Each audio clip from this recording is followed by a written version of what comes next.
साथ त्रिशला यादव और आप देख रहे हैं भारत समाचार। शाम के 5 बज चुके हैं और भारत समाचार के खास प्रोग्राम कुरुक्षेत्र का वक्त हो चुका है। देखा जाए तो धीरे धीरे सर्दियों का मौसम आ रहा है, लेकिन पारा जो है वो बढ़ता जा रहा है। सर्दी कम होती पड़ रही है और गर्मियां खास करके उत्तर प्रदेश में बढ़ती जा रही हैं और वजह है उपचुनाव। 3 सीटों पर उपचुनाव होना है और खास वजह गर्मी बढ़ने का ये भी नजर आ रहा है कि जिन 3 सीटों पर उपचुनाव होना है, रामपुर, मैनपुरी और खतौली, जहां एक तरफ रामपुर मैनपुरी गढ़ माना जा रहा है समाजवादी पार्टी का, वहीं दूसरी ओर खतौली पर आरएलडी का भी खास प्रभाव देखने को मिल रहा है। ऐसे में अब जो सबकी निगाहें हैं वो उपचुनाव पर टिकी हुई हैं। हर किसी को इस बात का इंतजार है प्रत्याशी कौन होगा मैनपुरी सीट से। साथ ही साथ हर किसी को इस बात का भी इंतजार है कि चुनाव कौन जीतता है। एक बार और ये इतिहास दोहराया गया था जब गढ़ में ही चुनाव था और किला भेदने में दूसरी पार्टियां कामयाब रही थी। हम इस चर्चा की शुरुआत करेंगे, हम इसी मुद्दे पर आज बात करेंगे, लेकिन उसके पहले अलग अलग राजनीतिक पार्टियों के जो नेता है, जो प्रवक्ता है, उन्होंने उपचुनाव पर अपने कुछ खास बयान दिए हैं। क्या कुछ कहा है पहले वो आपको सुनवाएंगे।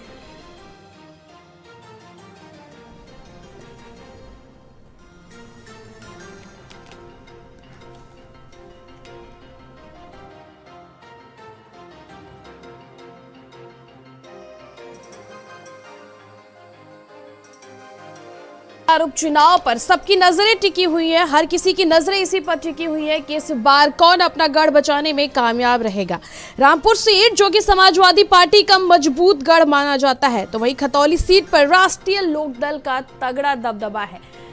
ऐसे में देखना यह होगा और सर्वदत्त और आरएलडी और सपा मिलकर यह चुनाव लड़ेंगी। ऐसे में रोमांच जो यहाँ से शुरू होता है कि अपने आदत अनुसार भाजपा हर चुनाव को एक अलग मैनेजमेंट से लड़ती है और यही वजह है कि उसे जीत हासिल हो जाती है। इसका रिजल्ट पिछले काफी समय से हर चुनाव में देखने को मिल रहा है। बेहद ताजा उदाहरण जो है वो गोला गोकर्ण नाथ सीट की है। 50 स्टार प्रचारक भारतीय जनता पार्टी ने वहां पर उतार दिए थे। एक उपचुनाव में जहां पर पहले से उनके प्रत्याशी जीते हुए थे वो भारतीय जनता पार्टी का ही सीट था। उसके बावजूद भी जिस प्रकार से भारतीय जनता पार्टी ने पूरे जोर शोर के साथ 50 स्टार प्रचारक उतारकर जो वोटों का अंतर है वो बढ़ा दिया। ऐसे में जो रणनीति है, जो मैनेजमेंट है भारतीय जनता पार्टी की, उस पर कोई शक नहीं कर सकता है। और वही ऐसे में देखना यह होगा कि किस प्रकार से अपनी रणनीति बनाकर भारतीय जनता पार्टी और समाजवादी पार्टी इस बार चुनावी मैदान में आती है। तमाम तरह की अटकलें लगाई जा रही हैं भारतीय जनता पार्टी पर, जहां एक तरफ जातिगत राजनीति का आरोप लगता है, वहीं दूसरी तरफ समाजवादी पार्टी पर परिवारवाद का आरोप लगता है। और तमाम परिवारवाद आरोप के बीच समाजवादी पार्टी ने डिंपल यादव को मैनपुरी से चुनावी मैदान में उतार दिया है। यानी कि ससुर की जो विरासत है वो बचाने की जिम्मेदारी डिंपल यादव के हाथों में है। डिंपल यादव का जो राजनीतिक इतिहास है उससे हर कोई रूबरू है, किस प्रकार से वो किस चुनाव में रही है। हालांकि एक बार वो उपचुनाव भी लोकसभा का जीत चुकी है। ऐसे में लोगों का ये भी कहना है कि संपत्ति वोट रहेगा। वहीं दूसरी तरफ भारतीय जनता पार्टी ने जिस प्रकार से गोला गोकर्ण नाथ सीट पर अपनी रणनीति के तहत वोटों में अंतर दिखाया था, अमन गिरी ने खुद अपने पिता अरविंद गिरी के वोटों का रिकॉर्ड तोड़ दिया था। जो वोटों का अंतर था उसका रिकॉर्ड तोड़ दिया था। ऐसे में अब हर किसी को भारतीय जनता पार्टी की अगली रणनीति का इंतजार है कि भारतीय जनता पार्टी का प्रत्याशी कौन होगा। मैनपुरी की सीट इसलिए भी अहम हो जाती है क्योंकि नेताजी मुलायम सिंह यादव के निधन के बाद यह सीट खाली हुई है और आजम खां की सीट जो है रामपुर वो भी खास है क्योंकि उनकी सदस्यता रद्द होने के बाद यह सीट खाली हुई है।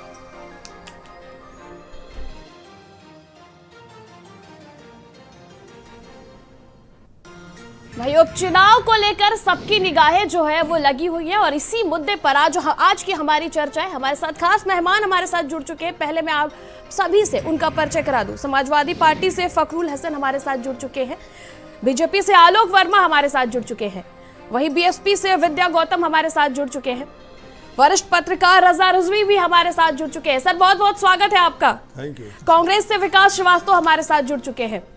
आज की इस चर्चा में सभी मेहमानों का मैं भारत समाचार के पैनल में स्वागत करती हूँ। आज का ये चर्चा बेहद ही अहम होगा और आप लोग भी समझ रहे होंगे कि मैं क्यों कह रही हूँ कि ये चर्चा अहम है।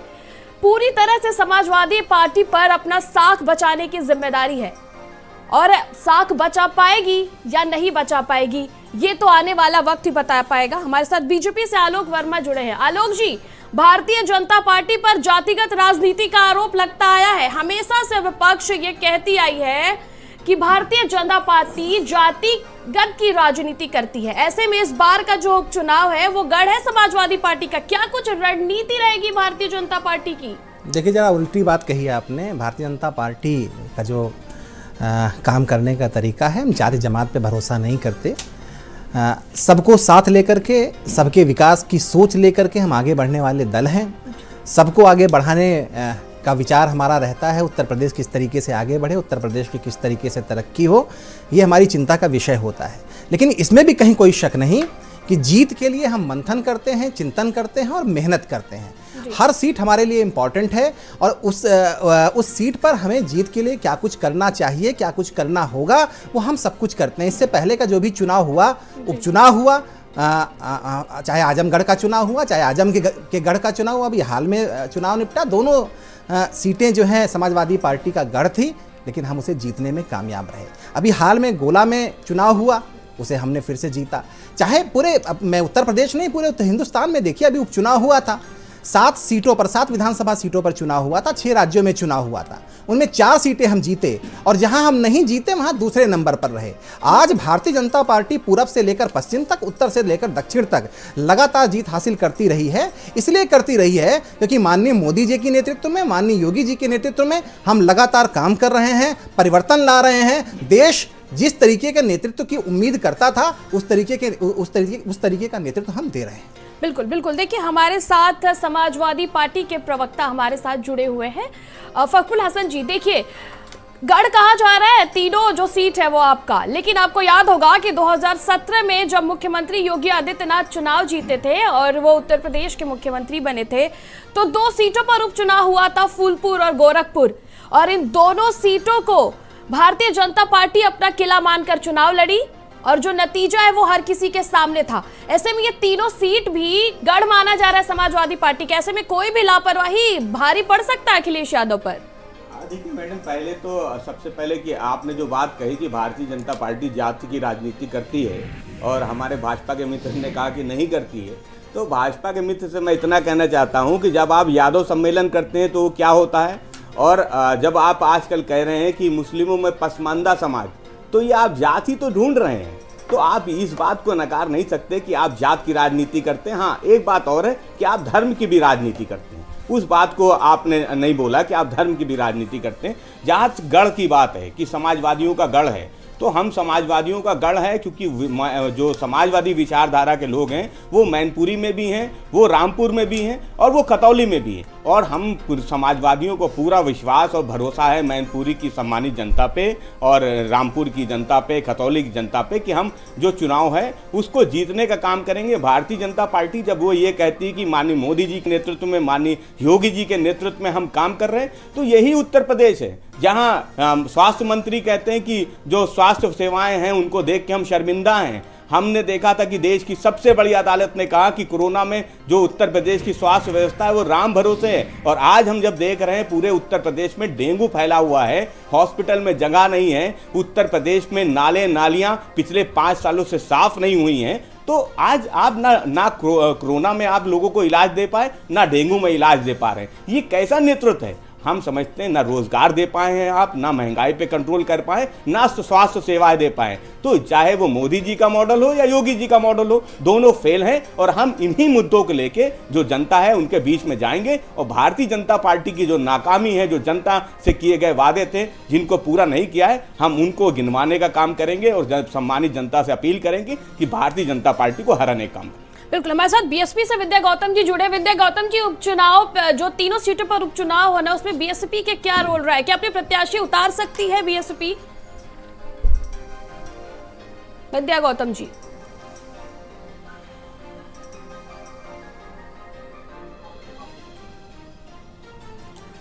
शायद इनसे हमारा संपर्क नहीं हो पा रहा। हमारे साथ कांग्रेस से विकास श्रीवास्तव जुड़े हैं। विकास जी, कांग्रेस की क्या भागीदारी रहेगी इस बार उपचुनाव पर? विकास जी।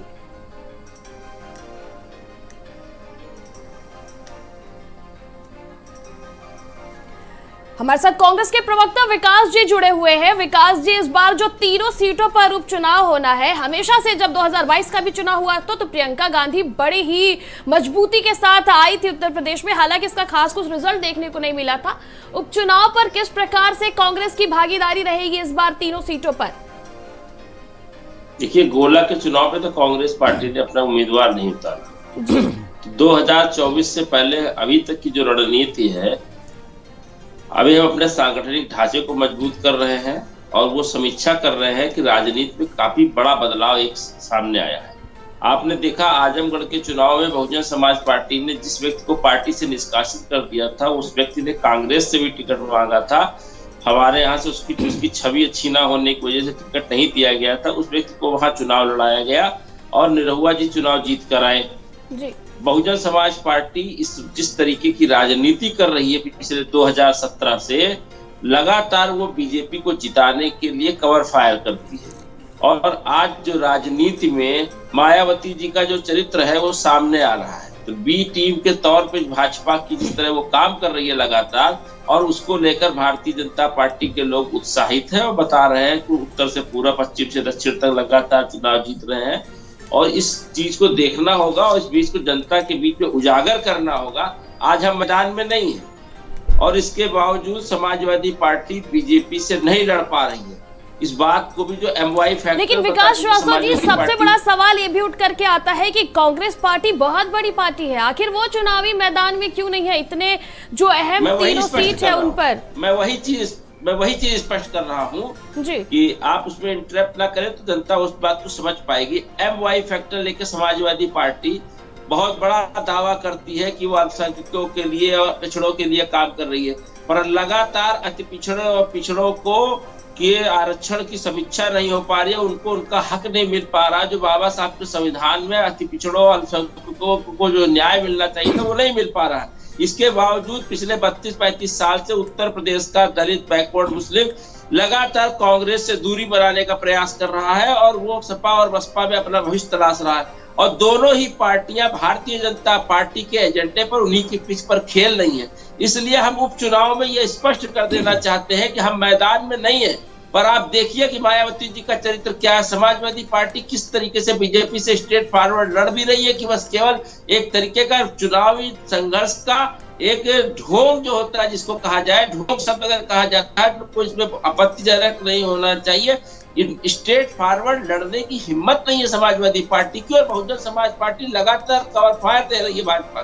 बिल्कुल, देखिए बिल्कुल हम आपके पास आएंगे, हम आपके पास फखरुल हसन जी, हम आपके पास हम नहीं जीत सकते, बिल्कुल आपके पास आएंगे। हमारे साथ बीजेपी के जो आलोक वर्मा जी बैठे हुए हैं, बीजेपी प्रवक्ता। आपने देखा आलोक जी किस प्रकार से कांग्रेस लगातार इल्जाम लगाया जा रहा है कि जो भारतीय जनता पार्टी है वो मायावती जी को अपने बी पार्टी के रूप में रखा है, अपने सपोर्ट सिस्टम के रूप में रखा है, और यही वजह है कि भारतीय जनता पार्टी हमेशा चुनाव जीत रही है। सीधा सीधा श्रेय इन्होंने मायावती जी को दे दिया है भारतीय जनता पार्टी की जीत का।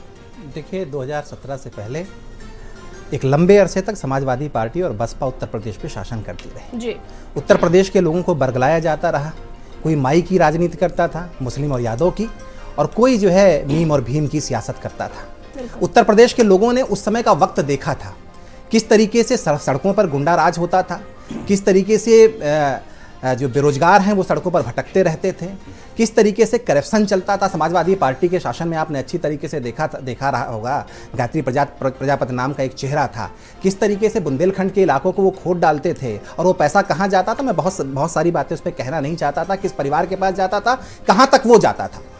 आज वो कहाँ पर हैं? योगी जी के शासन में लोगों ने देखा, अगर 37 साल बाद दोबारा योगी जी को रिपीट किया गया उत्तर प्रदेश में, तो इसलिए रिपीट किया गया क्योंकि योगी जी का शासन और भारतीय जनता पार्टी का शासन उत्तर प्रदेश के लोगों ने देखा। मोदी जी ने जिस तरीके से पूरे देश की तस्वीर बदली, उसी तरीके की तस्वीर उत्तर प्रदेश की योगी आदित्यनाथ जी ने बदली। आज ये परिवर्तन लोगों को दिख रहा है। लोग अगर जो समाजवादी पार्टी के गण हैं या दूसरे दलों के गण हैं उनको नेस्तनाबूद कर रहे हैं, तो निश्चित रूप से कुछ ना कुछ काम हमने अलग किया होगा। आज वो सारे समीकरण फेल हो गए। समाजवादी पार्टी के जो माई का समीकरण था, आज वो बनाने की कोशिश जरूर करते हैं। अलग अलग समय में देखिए, कभी वो कांग्रेस के साथ गठबंधन उन्होंने किया किसी समय में, उसके बाद मायावती के साथ 2019 में गठबंधन किया, क्या नतीजा आया उत्तर प्रदेश के लोग अच्छी तरीके से समझते थे ये लोग क्या चाहते हैं। 2022 में शानदार जीत भारतीय जनता पार्टी ने हासिल की, तो 2014, 17, 19, 22 इलेक्शन में लगातार हम जीत रहे हैं। तो इसलिए जीत रहे हैं क्योंकि उत्तर प्रदेश जिस तरीके की तस्वीर अपने सूबे की चाहता था, उस तरीके की तस्वीर आज हमने उत्तर प्रदेश में दी है। आज हम परिवर्तन लेकर के आए हैं। इसलिए जो जात जमात की सियासत करते थे वो आज बहुत पीछे चले गए हैं। उनके अपने गढ़ भी नहीं बच रहे हैं, अपने इलाके भी नहीं बच रहे हैं, उनके अपने नेता हार रहे हैं। चाहे आजमगढ़ की बात कर लीजिए, चाहे रामपुर की बात कर लीजिए, वहां पर भी बहुत अच्छी स्थितियां नहीं है। अभी जो आने वाले समय का इलेक्शन होगा, अगली बार जब उसका नतीजा आएगा, फिर मैं आपके साथ बैठूंगा, फिर तस्वीर बिल्कुल जुदा होगी। तो मुझे लगता है, अभी मेरे साथी कह रहे थे समाजवादी पार्टी के, आप जो अलग अलग लोगों के साथ बैठते हैं वो क्या है, ये जाति जमात की सियासत नहीं है महाराज।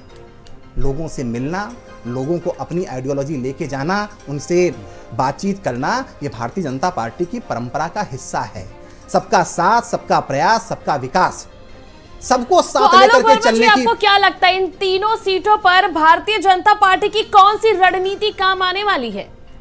ये तो चुनाव आने दीजिए, इलेक्शन हो जाने दीजिए, नतीजा निकल जाने दीजिए, आपको पता चल जाएगा। हम गंभीर हैं, इसमें कहीं कोई शक नहीं।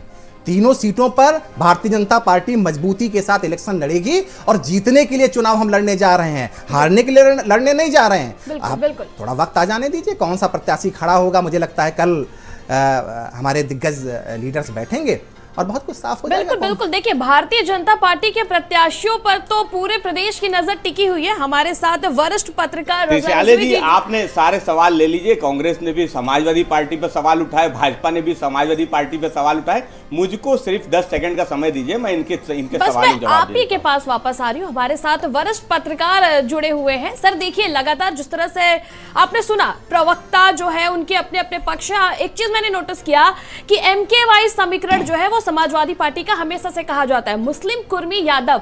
लेकिन अभी जब हमारे जो विकास श्रीवास्तव जी है, बसपा के प्रवक्ता, वो MY पार आ गए, उन्होंने कुर्मी हटा दिया।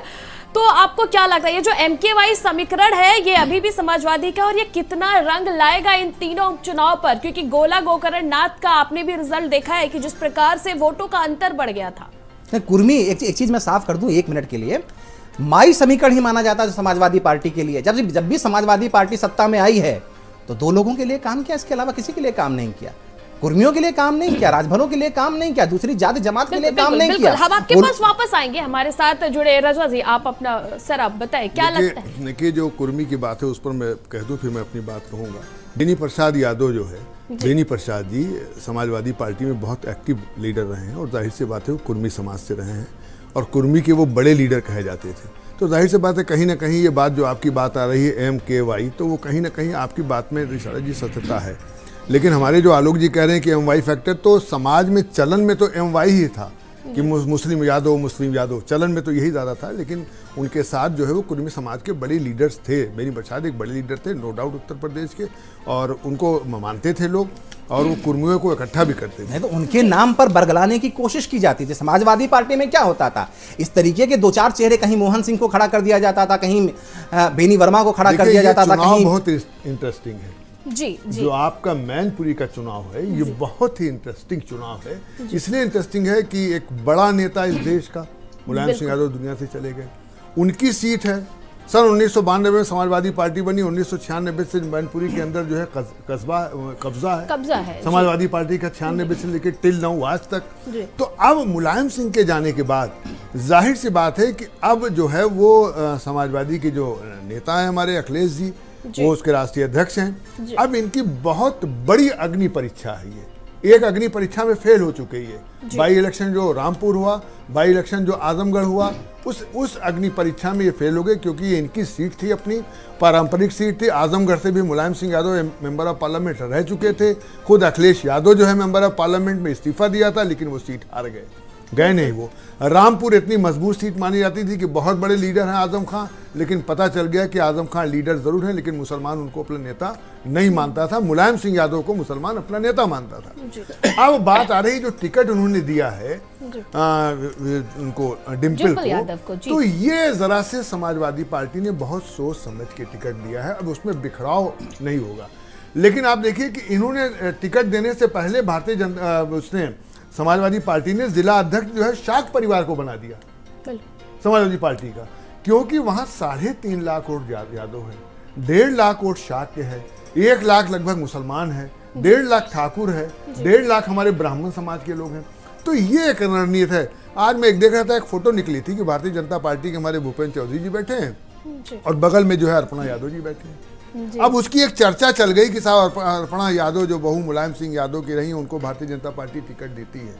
मेरा अपना मानना है, मैं अपने जो सार्वजनिक जीवन में बहस पत्रकारिता की जिंदगी में मैं देखता हूँ, जो सामने में दिखाई देता है, ये फोटो पहले आ जाना ये परिचायक है कि टिकट अर्पणा यादव को नहीं मिलना।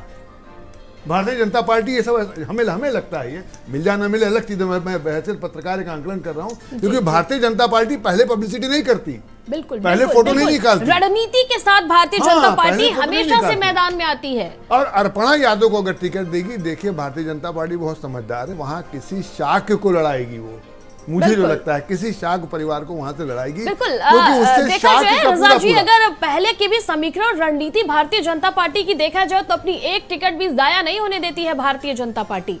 जी आपने भी बिल्कुल सही कह रही हैं। और भारतीय जनता पार्टी वहां बहुत टक्कर के साथ लड़ेगी।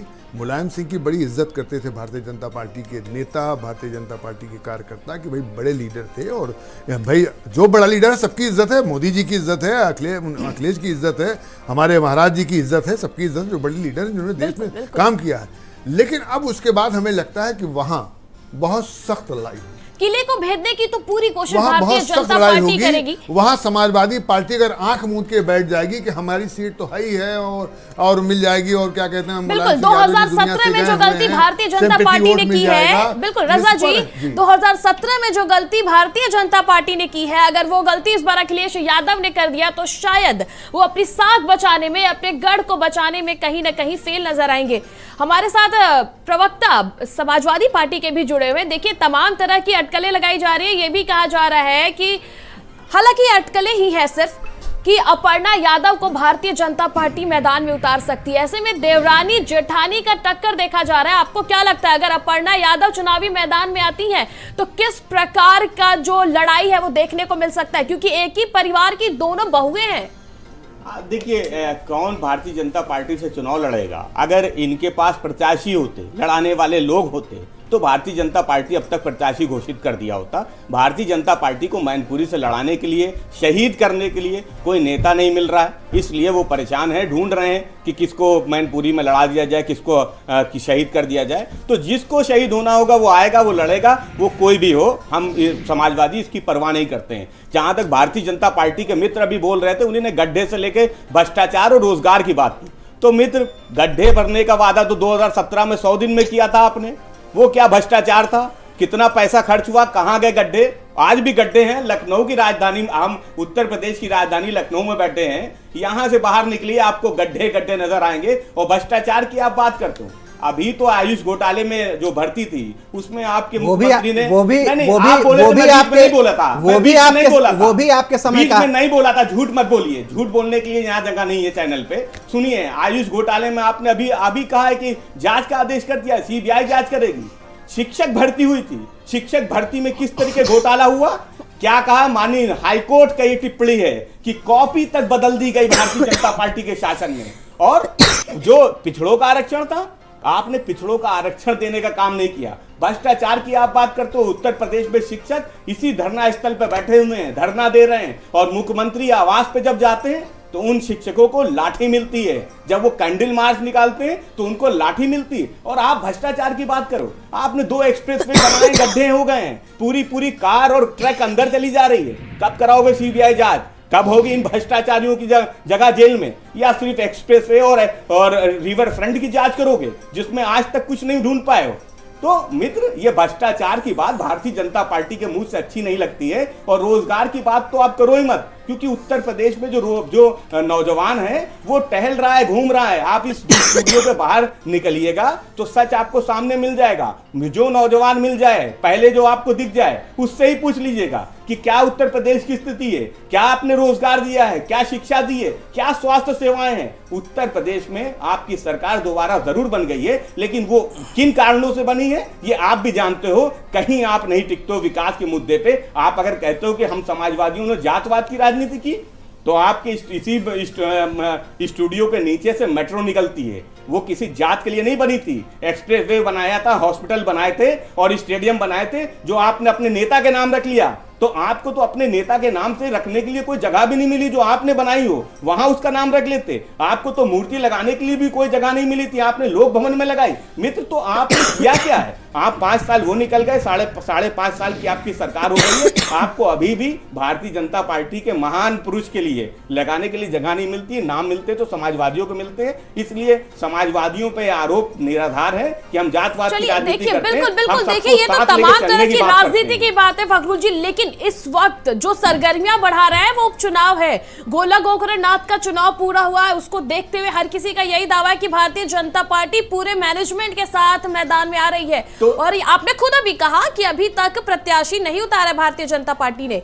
ऐसे में सबकी नजर इसी पर है कि प्रत्याशी कौन होगा। देखिए हालांकि अटकलें लगाई जा रही है, हमारे साथ बीजेपी के प्रवक्ता जुड़े हुए। देखिए अटकलें ये भी लगाई जा रही है आलोक जी की क्या अपर्णा यादव प्रत्याशी हो सकती है। और आपको क्या लगता है कि जो जातिगत समीकरण है मैनपुरी, उस जातिगत समीकरण को देखते हुए बहू को उतारेगी भारतीय जनता पार्टी या फिर कुछ और? ये जवाब जो है हर उत्तर प्रदेश की हर एक जनता इस वक्त जानना चाहती है और सबकी नजरें इसी पर है। देखिए 2 सवाल हैं आपके, दोनों की बारी बारी से जवाब मैं दे दूं। बिल्कुल। पहली चीज, प्रत्याशी कौन होगा, कल कोर कमेटी की बैठक होगी, तय हो जाएगा और सबसे पहले आपको बताया जाएगा, सभी मीडिया वाले साथियों को बताया जाएगा। पहली बात। दूसरी बात, इसमें कहीं कोई शक नहीं, मैनपुरी की बात आपने की कि समाजवादी पार्टी का गढ़ वो रही है।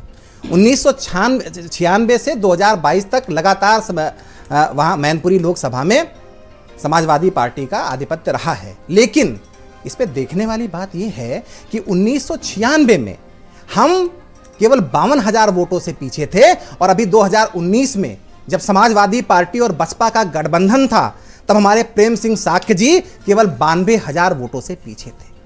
हमारी रणनीति, हम जीत रहे हैं, इसमें कहीं कोई शक नहीं है। इस समय 5 विधानसभा है, 2 विधानसभा हमारे पास है, 3 विधानसभा में क्या होगा वहां पर भी हम शानदार वोट हासिल करेंगे, हमारी तैयारी पूरी है। तो मुझे लगता है कि हमें कोई चिंता करने की जरूरत नहीं। चिंता तो अखिलेश यादव जी करेंगे, चिंता तो लाल टोपी वाले करेंगे कि उनका क्या होगा। हम तो लगातार जीत रहे हैं, 2019 में उपचुनाव में भी जीते। 2019 में हमने 62 सीटें जीती थी भारतीय जनता पार्टी ने और 2 सीटें जीती थी अपना दल। बाकी सीटों पर लगातार हमारी 2019 के बाद से ही हमने उस पर आंखें गड़ा रखी हैं। वहां जिस तरीके की रणनीति बननी चाहिए 2024 तक के लिए वो हम बना रहे हैं लगातार। अभी 2024 में जब इलेक्शन आएगा और अभी हाल में जो इलेक्शन होगा, भारतीय जनता पार्टी इसमें जीतेगी, किसी को शक करने की जरूरत नहीं है। बिल्कुल, देखिए जिस तरह से आश्वस्त दिख रही है भारतीय जनता पार्टी फखरुल जी, ऐसे में खतौली जो सीट है वो भी अहम सीट है। देखिए पहले ये मैनपुरी की बात की ना, तो मैनपुरी में इनकी जो 2 सीटें जीती, एक 4,000 कुछ से जीती, एक 6,000 कुछ से, और जो हारी है सीट उनका मार्जिन नहीं पता होगा इनको। कहीं आप 50,000 से आ रहे हो, कहीं 67,000 से आ रहे हो। तो देखिए भारतीय जनता पार्टी का मैनपुरी में कहीं कोई जगह नहीं है। आपको शहीद करने के लिए कोई नेता नहीं मिल रहा है जिसको आप वहाँ पे उतार दो वो हार जाए। तो आपकी अपनी बोर्ड है, आप उसका चयन कीजिएगा, ढूंढिएगा, मिल जाए तो उसको लड़ा भी दीजिएगा। लेकिन समाजवादी पार्टी को पूरा विश्वास है मैनपुरी की सम्मानित जनता पे कि वो हमेशा समाजवादियों के साथ खड़ी रही है और आने वाले समय में भी वो किसी भी फिरकाप्रस्त ताकतों को मैनपुरी में जगह नहीं देगी। ये हम समाजवादियों का विश्वास। बड़े गजब की बात है, आजमगढ़ में भी यही भरोसा है इनका। आजमगढ़ में अखिलेश यादव जी चुनाव प्रचार करने नहीं गए और बाद में जब चुनाव हार गए, उनसे पूछा गया, पत्रकारों ने पूछा कि हार गए कैसे चुनाव, तो कह रहे थे कि हमको आश्वस्त किया गया था कि हम चुनाव जीत रहे हैं। जरा हमारे साथी बताना चाहेंगे क्या मैनपुरी में जाएंगे या दूसरे जगहों पे, अब जहां जहां अब चुनाव होने वाले हैं आने वाले समय में, वहां अखिलेश यादव जी अपने बंद एसी रूम से निकलेंगे कि नहीं निकलेंगे? उनकी जो जी आप लोगों को चिंता बड़ी रहती है कि एसी कमरों में रहते, कहां देखते हैं आप इन कमरों को?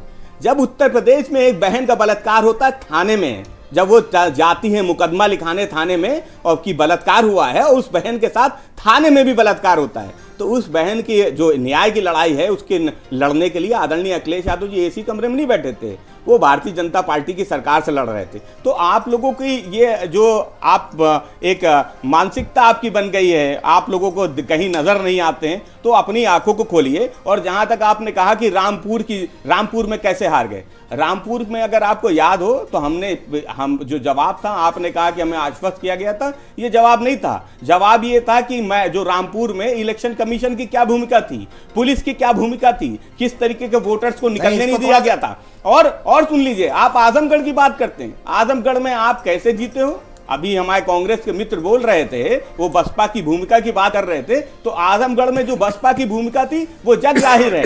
आप जीते हो या बसपा ने आपको मिलकर जिताया है, ये सब जानते हैं। आने वाला समय 2024 का है, बहुत दूर नहीं है। आजमगढ़ भी जीतेंगे हम, रामपुर भी जीतेंगे। हमारे सपा के साथी ने रेप का जिक्र कर लिया, हमारे पत्रकार साथी बैठे हैं, मुझे तो एक वाकया भी याद आया कि 2012 के बाद जो है मुख्यमंत्री जी 5 साल के लिए अखिलेश यादव जी मुख्यमंत्री थे। उसी समय हमारे पत्रकार साथी इस बात की गवाही देंगे, उसी समय बदायूं में जो है 2 लड़कियों के साथ रेप हुआ, और उसी के बाद जो है शायद आजमगढ़ में और एक और इलाके में रेप हुआ। मैं आप दोनों लोगों को एक सेकंड बस एक सेकंड मेरी बात सुनिए। अखिलेश यादव जी मुख्यमंत्री के तौर पर कानपुर में थे, वहां प्रेस कॉन्फ्रेंस में थे। एक महिला पत्रकार ने उनसे सवाल किया कि चार लड़कियों का रेप हुआ, इस पर आपका क्या कहना है। अखिलेश यादव जी उस महिला पत्रकार से बोलते हैं, आप तो सुरक्षित हैं। इससे पहले मुलायम सिंह जी, पूरा सम्मान है, उन्होंने वंचित तबकों के लिए बहुत काम किया, इसमें कहीं कोई शक नहीं, लेकिन एक मंच पर वो बोल जाते हैं कि लड़के हैं, लड़कों से गलतियां देखिए। हो जाती हैं। अब मैं आप दोनों अगर को इस रोकना तरीके की चाहूंगी, मेरी बात मानसिकता के लोग सुनिए। सत्ता में मैं बैठेंगे, एक महिला हूं, मेरी बात मुझे सुनिए। लगता है कि उत्तर मैं प्रदेश एक महिला हूं और महिला होने के नाते आज मैं ये बात कहना चाहूंगी कि महिला हित की बात, महिला सुरक्षा की बात यहाँ पे कोई ना करे। कोई भी पार्टी से अछूती नहीं है। जब चुनाव आते हैं तो खड़े मंच पर सभी जो नेता है वो महिला सुरक्षा की बात करते हैं, क्योंकि उन्हें वोट चाहिए। लेकिन अब चाहे वो भारतीय जनता पार्टी हो, चाहे वो समाजवादी पार्टी हो, चाहे वो कोई भी पार्टी हो, किसी भी पार्टी पक्ष के मैं पर्सनल नाम नहीं लूंगी, सभी पार्टियों की मैं बात करूंगी। महिला हक की बातें सभी करती है, लेकिन हाथरस जैसे केस जब 2012 में, एग्जैक्ट मुझे सन नहीं याद है, जब समाजवादी पार्टी की सरकार थी तब लड़की के साथ रेप हुआ था मुख्यमंत्री आवास के कुछ ही दूर पर। तो प्लीज कोई पार्टी यहाँ पर महिला सुरक्षा की बात ना करे। सभी को पता है कि महिला सुरक्षा का कितना ध्यान रखा जाता है। मुख्यमंत्री आवास से दूर इस भारतीय जनता पार्टी की सरकार में भी बलात्कार हुआ था, आप भूल जाती हैं। देखिए, आपको याद दिलाना पड़ता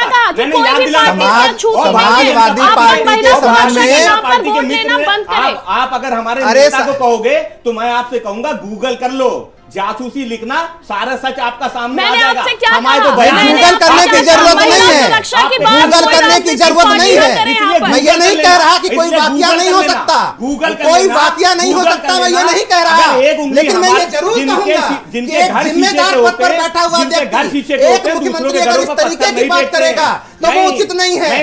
एक बड़े जिम्मेदार नेता, मैं ये नहीं कह रहा कि किसी शासन में किसी समय में कोई वाकया नहीं हो सकता, लेकिन सत्ता में बैठा हुआ व्यक्ति, एक पार्टी का मुखिया अगर इस तरीके की बात करेगा तो वो बिल्कुल ठीक अरे है। बिल्कुल अगर झाको, ये सोच अपने लेकर गिरेबान में सत्ता जरूर में आना झाको। चाहते हैं, अरे तो गूगल मुझे कर लो, लगता है ये कि फोन है, उत्तर प्रदेश की गूगल जनता कर लो, आपके साथ जो कर रही है, लगातार जो कर रही है, आपको जिस जगह पे पहुंचा दिया है, उत्तर प्रदेश की जनता ने बिल्कुल ठीक काम किया है। वो आप कीजिए, मुझे लगता है कि चुनाव में आप क्यों हार रहे हैं, गूगल कीजिए, आपको पता चल जाएगा। आपके राजभर क्या कहते हैं, आप गूगल कर लीजिए, आपको पता चल जाएगा।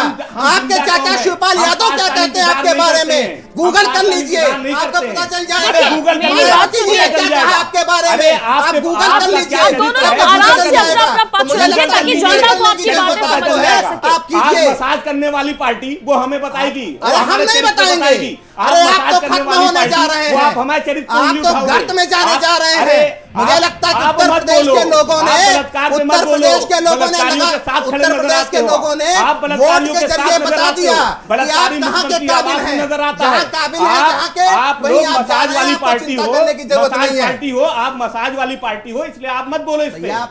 आप चिंता करो, आप चिंता ना करो, आपकी मसाज पार्टी अरे सही मुझे चल रही चिंता होगी। होती है भाई। नहीं मत करो, अरे आप समाजवादी अपनी मसाज पार्टी की चिंता करो। होती है, नहीं, मसाज की मुझे चिंता करो चिंता आप। होती है अरे आप समाजवादी मसाज पार्टी की चिंता करो, लाल आप मसाज टोपी की वालों चिंता की करो। मुझे फिक्र होती अरे है। आप मसाज हम की ये चिंता मान के करो। चलते हैं कि अरे आप मसाज की चिंता एक करो, कहाँ मजबूत राजनीति में विपक्ष पड़े हो सत्ता आप? के सामने होना अरे चाहिए। मसाज की चिंता कीजिए। लोकतंत्र का तकाजा है मसाज कि की सत्ता चिंता के सामने कीजिए। एक मजबूत मसाज की विपक्ष चिंता होना कीजिए। चाहिए। मसाज की आपने चिंता अपनी जो कीजिए। दशा कर ली है, अरे उत्तर मसाज प्रदेश के कीजिए। लोगों ने आपकी जो दशा कर ली है, आप चिंता आप मुक्त हो अपने जाइए, गढ़ में मसाज लगातार कीजिए। हारते जा अरे रहे हैं, मसाज कीजिए, तो चिंता चिंता मुक्त तो हो होती जाइए। है ना भाई। अरे मसाज हमको कीजिए, चिंता चिंता मुक्त होती हो है। जाइए। एक बिल्कुल मजबूत बिल्कुल, विपक्ष हम मैं आप चाहते दोनों हैं। से कहूंगी, एक मैं आप जागरूक- दोनों से एक कहना जागरूक चाहूंगी कि मतदाता आप लोग होने अपना के पक्ष नाते शांतिपूर्ण हमारी तरीके से ये रखें। चिंता है कि देखिए, इस विपक्ष तरह की होना आप इस चाहिए। तरह से आप लोगों की बात कोई नहीं समझ पाएगा, और अपना बात जो है वो शालीनता से रखने की कोशिश करें आप लोग। देखिए, मैं फिर से वही बात दोहराना चाहूंगी कि महिला सुरक्षा की बात तो कोई भी पार्टी ना करे, क्योंकि मैं भी एक महिला हूं और आप सभी के घर में महिला होंगी। महिला सुरक्षा बहुत बड़ा मुद्दा है, और ये जो मुद्दा है वो इस प्रकार से लड़के कभी खत्म नहीं हो पाएगा। हमारे साथ तो वरिष्ठ पत्रकार भी जुड़े हैं। सर, आपने देखा कि किस तरह से सभी पार्टियां महिला सुरक्षा की बात करती हैं, लेकिन महिला सुरक्षा की सच्चाई क्या है ये एनसीआरबी के आंकड़े साफ साफ बताते हैं। रजा सर, देखिए, महिला सुरक्षा के बारे में, महिला सशक्ति के बारे में Bharatiya Janata party, Samajwadi party, Congress party सब करती है, सब इस पर कर रहे हैं। लेकिन भारतीय जनता पार्टी ने अपने कार्यकाल में महिला सशक्तिकरण पर, इस पर ज़्यादा जोर दे करके ज़्यादा काम किया है, और ज़्यादा काम करके समाज में दिखाया भी है। और उस पर कई योजनाएं उसने चलाई है। कई योजनाएं जो महिलाओं के प्रोग्रेस के लिए है वो चलाई है, और प्रोग्रेस में महिलाएं, जैसे आप समझिए, अभी प्रधानमंत्री ने अपनी स्पीच में कहा कि साहब, जो आवास हम दे रहे हैं प्रधानमंत्री आवास का, वो हम किसी पुरुष को मालिक नहीं बना रहे हैं। बिल्कुल बिल्कुल, हम मालिक जो है महिला को बना रहे हैं। बिल्कुल। यानी ये कितनी अच्छी बात है कि बिल्कुल, जो एक- मकान इलाट कर रहा है, वो जाहिर सी बात है कि पुरुष का नाम होता है तो भाई मान लीजिए बहुत से पुरुष शराब भी पीते हैं, बहुत से पुरुष जुआ भी खेलते हैं, बहुत से पुरुष नहीं खेलते हैं, बिल्कुल बहुत से पुरुष बिल्कुल नहीं बिल्कुल। खेलते हैं। रजा जी, मेरे को अब- एक और वाकया याद आ गया इस बार, जिस प्रकार से महिलाओं को एक खास सेशन, एक खास दिन विधानसभा में दिया गया, महिलाओं ने हाँ, अपनी ये- बात रखी, ये भी एक अप्रिशिएटेबल बहुत कदम है appreciable है। आप भारतीय देखिए, जनता मैं तो पार्टी विधानसभा का। में मौजूद था। आप समझिए, उन महिलाओं ने, जो महिलाएं बिल्कुल दबी कुचली थी, जो बोल नहीं पाती थी, बिल्कुल। उन लोगों ने अपनी बात रखी। मैं तो बताना चाहता हूँ, गायत्री प्रजापति की वाइफ जो एमएलए है जी, समाजवादी जी, पार्टी जी, से, जी। वो बिल्कुल बोल नहीं पाती है। बिल्कुल, मतलब वो बिल्कुल। स्पीच ही नहीं दे पाती, वो बोल ही नहीं पाती। मैं तो प्रेस गैलरी में था, मैंने देखा कि उसने भी अपनी बात कही पूरी, कि साहब ये है और ये है, उसने कहा। तो हमें लगा कि जो भारतीय जनता पार्टी ने जो महिला सशक्तिकरण पे एक सोच दी समाज के अंदर, वो विधानसभा में दिखाई दिया कि महिलाएं भी अपना विचार रखेंगे, और वो विचार बहुत अच्छा बना। और जब उसकी महिलाएं खुल के आएंगी तभी तो अपने खिलाफ हो रहे अपराधों के खिलाफ वो आवाज उठा पाएंगी। बिल्कुल सही। और देखिए, धीमे धीमे महिलाएं आ रही हैं। वो अब मौका नहीं रहा कि जिला पंचायत की सदस्य महिला हो गई तो वहां पुरुष प्रतिनिधि जाकर के बैठेगा, जिला पंचायत के अध्यक्ष जो है महिला हो गई तो वहां जाकर के उसका पति जो है चेयर पे बैठेगा। अब महिलाएं खुद बैठ रही हैं धीमे धीमे। लेकिन ये शुरुआत जो हो गई है, ये शुरुआत बहुत अच्छी है, क्योंकि महिलाओं को जितना आगे बढ़ाया जाएगा उतना जो है देश तरक्की करेगा। उसका कारण आप जान लिए, बहुत छोटा कारण बता रहा हूं आपको, कि अगर महिलाएं पढ़ी लिखी हैं जी जी, तो आप समझिए, जो बच्चा पैदा होता है 5 साल तक वो माँ के आगोश में रहता है, और बिल्कुल, जो माँ बिल्कुल। सिखा देती है अंग्रेजी में, हिंदी में, अरबी में, फारसी में, वही सीख जिसे कर वो टिल नाउ, यानी मैं 65 साल का हूँ, मुझे याद है जो मेरी माँ ने मुझे बचपन में बचपन में बताया क्या? है, वो आज तक मुझे याद है। बिल्कुल, बिल्कुल। और मैं वैसा बोलता हूँ। तो इसलिए जो महिला सशक्ति का आया है, ये बहुत अच्छा है, और भारतीय जनता पार्टी इस पर काम कर रही है, और सरकारों को काम करना चाहिए। भारतीय जनता पार्टी तो ऐसी है कि जिसको फायदा देती है उसके बाद फिर पहुंच जाती है उससे पूछने के लिए कि भाई तुम्हें मकान मिला कि नहीं मिला, तुम्हें अगर मकान मिला तो हमें वोट दो। 70 साल से कोई भी पार्टी इतनी थी, चाहे कांग्रेस हो, समाजवादी पार्टी हो, ये लोगों को फायदा पहुंचाते थे, लेकिन फायदा पहुंचाने के बाद वहां नहीं पहुंचते थे कि भाई देखो तुम्हें हमने मकान दिया है, अब देखो हम तुम्हारे साथ खड़े हैं। ये फायदा पहुंचा के हट जाते थे। लेकिन भारतीय जनता पार्टी ने एक अच्छी रणनीति के तहत कि भाई जिसको हमने मदद दिया है उसके पास पहुंचे, उससे कहा, उसने कहा नहीं भाई मकान बिल्कुल मिला, बिल्कुल। तो उसका वोटर मजबूत होता होता चला जा रहा है। Management, this is called the management, this is बिल्कुल कॉल्ड द सही, ये मैनेजमेंट। मैंने है। वही बात और कही। ये वोटर के दिल में घुसने का तरीका है। बिल्कुल, ये और पार्टियां क्यों नहीं जनता कर के पाई? दिल में जगह बनाने का तरीका है। मैंने वही चीज अभी उपचुनाव को लेकर भी कही। महिला सुरक्षा जो महिला का मुद्दा है, एक बड़ा मुद्दा, और उस मुद्दे पे मैं जरूर आप सभी के साथ चर्चा करूंगी। लेकिन आज का जो हमारा मुद्दा है वो उपचुनाव है। उपचुनाव को लेकर लगातार सबकी नजरें टिकी हुई है, क्योंकि नेताजी मुलायम सिंह यादव की जो सीट है वो बड़ी सीट है। एक अलग ही जो जगह है वो नेताजी मुलायम सिंह यादव की लोगों के दिल में है। उनके निधन के बाद ये सीट खाली हुई है। तमाम तरह की जो अटकलें लगाई जा रही हैं उन सबको दरकिनार करते हुए कल भारतीय जनता पार्टी अपना प्रत्याशी तो उतार देगी, साथ ही साथ जो खतौली की सीट है उस पर किस प्रकार से समाजवादी पार्टी फखरुल हसन जी अपनी रणनीति के साथ आएगी, क्योंकि वहां पर आरएलडी का कहीं ना कहीं मजबूत पकड़ माना जाता है। देखिए, आरएलडी हमारे गठबंधन में हमारे साथी हैं। वो सीट पे आरएलडी का प्रत्याशी चुनाव लड़ेगा। समाजवादी पार्टी उस प्रत्याशी को लड़ाने का काम करेगी, हम उनको जीताने का काम करेंगे। ज़रूर वो भारतीय जनता पार्टी के पास सीट थी 2022 के चुनाव में, लेकिन जब ये 22 इलेक्शन है इसमें हम उस सीट को भी जीतने का काम करेंगे। और भारतीय जनता पार्टी की जो नाकामियाँ हैं, चाहे वो किसानों का बकाया हो या किसानों से जो वादे किए थे भारतीय जनता पार्टी ने उनको पूरे नहीं किए, हम इन सब मुद्दों को लेके जनता के बीच में जाएंगे और जनता से भारतीय जनता पार्टी को हराने की बात करेंगे। बिल्कुल, किस प्रकार की जो रणनीति है आलोक वर्मा जी वो खतौली विधानसभा से भारतीय जनता पार्टी की रहेगी, क्योंकि जो विधायक है वो वहां पर मौजूदा भारतीय जनता पार्टी के ही विधायक थे, विक्रम सैनी, जिनकी सदस्यता रद्द हुई है।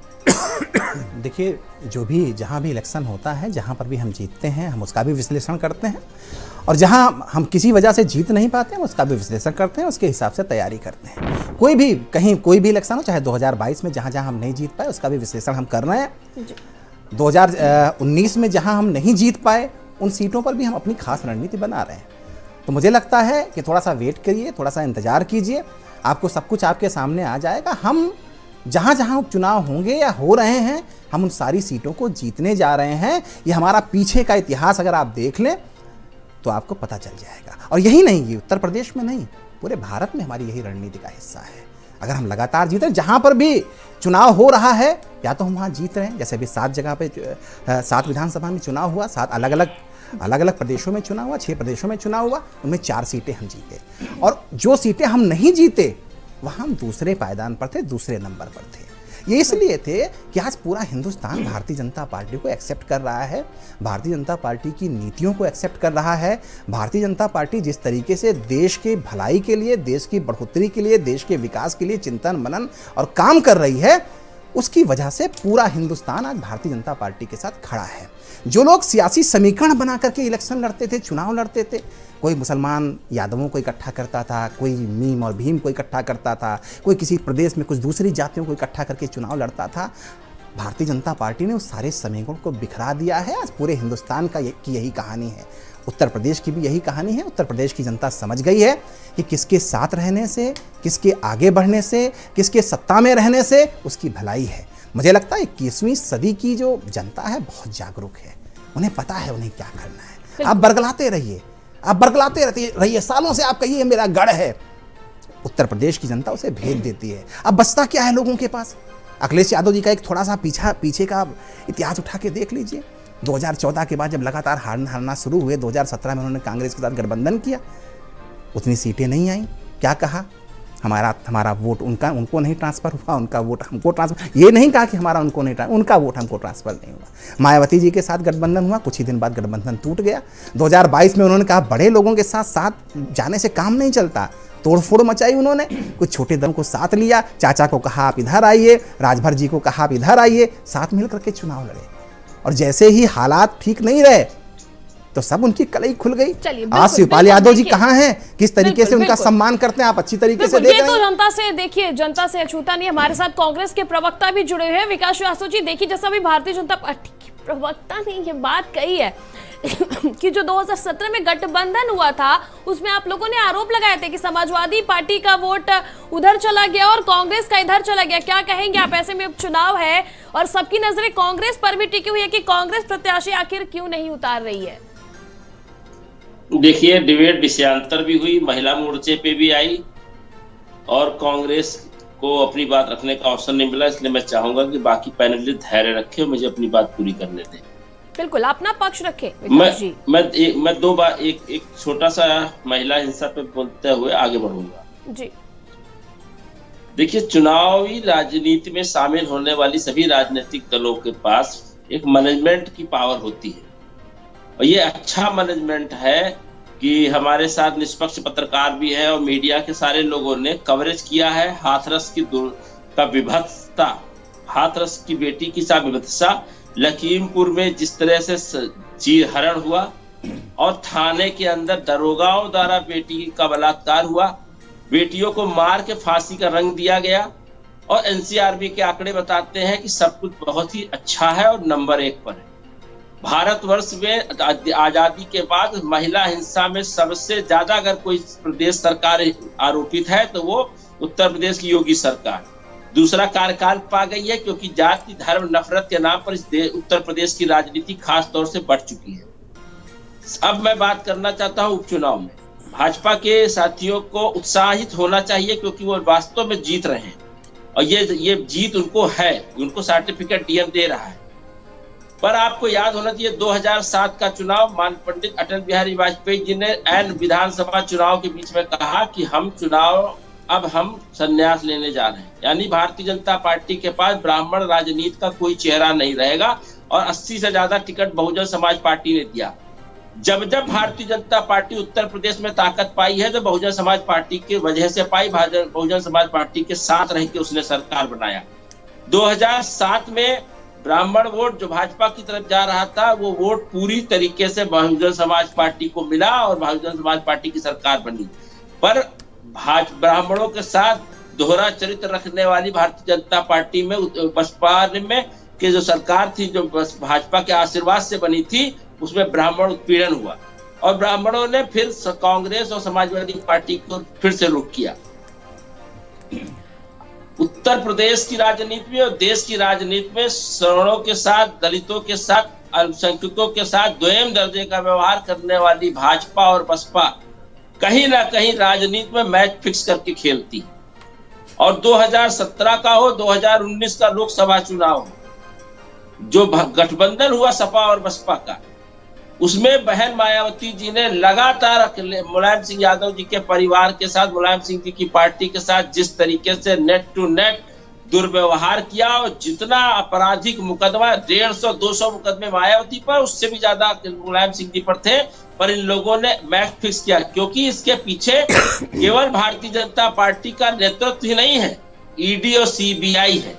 अगर इनकी सरकार ना होती केंद्र में तो ईडी सीबीआई का डर हम भी दिखा सकते थे, पर हमने कभी भी सपा और बसपा को ईडी सीबीआई के दम पर राजनीति नहीं कराई। और इसका प्रमाण क्या है कि माननीय राहुल गांधी जी को ईडी सीबीआई 8x8 के कमरे में बैठा के सवाल पूछती है, पर मनीष सिसोदिया जुलूस निकाल के जाते हैं, क्योंकि उनको भारतीय जनता पार्टी का प्रशय प्राप्त है। इसी तरीके से सपा का बिल्कुल, देखिए ये मुद्दा जो है वो 2024 का है, और माफ कीजिएगा समय की कमी होने के कारण मैं आप सभी को रोकना चाहूंगी। मैं 10 मिनट में कांग्रेस के मित्र को जवाब दे दूं, नहीं 10 सेकंड में जवाब दे देता हूं जी, प्लीज 10 सेकंड में ही रखिए, समय की में ही खत्म कर लूंगा। विकास जी, आपने कहा कि कांग्रेस की पार्टी वो सीबीआई ईडी का इस्तेमाल नहीं करती। समाजवादियों पे जो भी सीबीआई के केसेस हैं वो आपकी सरकार में थे, आप भूल रहे हो। आपके आंकड़े गलत हैं, और आपके आंकड़े ये भी गलत है कि भारतीय जनता पार्टी की सरकार में नेताजी पे 100 से ज्यादा मुकदमे। चलिए देखिए, ये तो अब आने वाला वक्त ही बताएगा।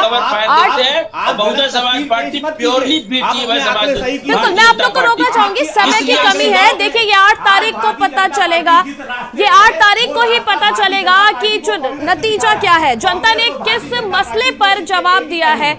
देखिए ये 8 तारीख को ही पता चलेगा। फिलहाल मैं इस चर्चा को यही रोकना चाहूंगी। आप सभी का हमारे साथ जुड़ने के लिए बहुत बहुत शुक्रिया।